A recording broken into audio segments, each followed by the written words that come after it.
Hi mga kasari, it's me again. So welcome back sa ating panibagong video, no? So for today's video, mag-share lang ako ng konting tips, no?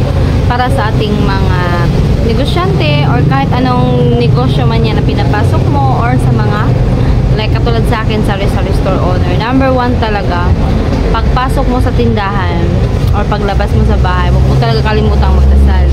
Kasi isa din yung powerful weapon natin, no, na manalangin tayo kay Lord na sa araw na to sana magkabenta tayo, sana ano tayo, yung kahit papano yung tutulungan ka rin niya. Kasi pag nag-ano ka talaga sa kanya, ay totoo naman talagang kahit papano, kahit paunti-unti meron talaga at meron, kaysa yung titinda ka lang dyan tapos wala ka lang dasal-dasal na ginagawa or magbubukas ka lang ano. Kasi importante talaga ilagay talaga natin si Lord sa center ng ating ano, no, kahit sa ang klase sa ano sa ating pamumuhay, sa nagtatrabaho ka man or nagnenegosyo, yun talaga yung number 1, no? At saka mostly or usually ano din, usually sa iba hindi nila to alam or alam pero hindi nila pinapractice.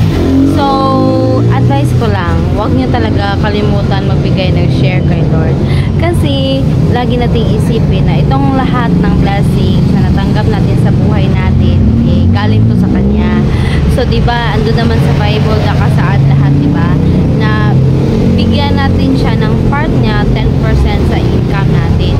Hindi yung nagiging magdadamot ka kasi sa iniisip mo, akin to, income ko to lahat, bakit ko to i-share sa simbahan or ibibigay ko to sa mga ano sa Kanya. So wag talaga natin kalimutan yan. Si Lord na ang bahala sa iyo. Magbigay ka ng ano talaga sa Kanya, yung share mo talaga sa Kanya, yung tithes.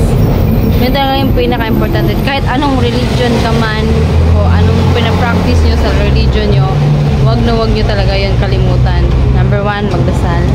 Pangalawa, yung magbibigay ka talaga ng share niya. Kasi pag nagbigay ka sa Kanya, proven talaga yan na ganyan talaga.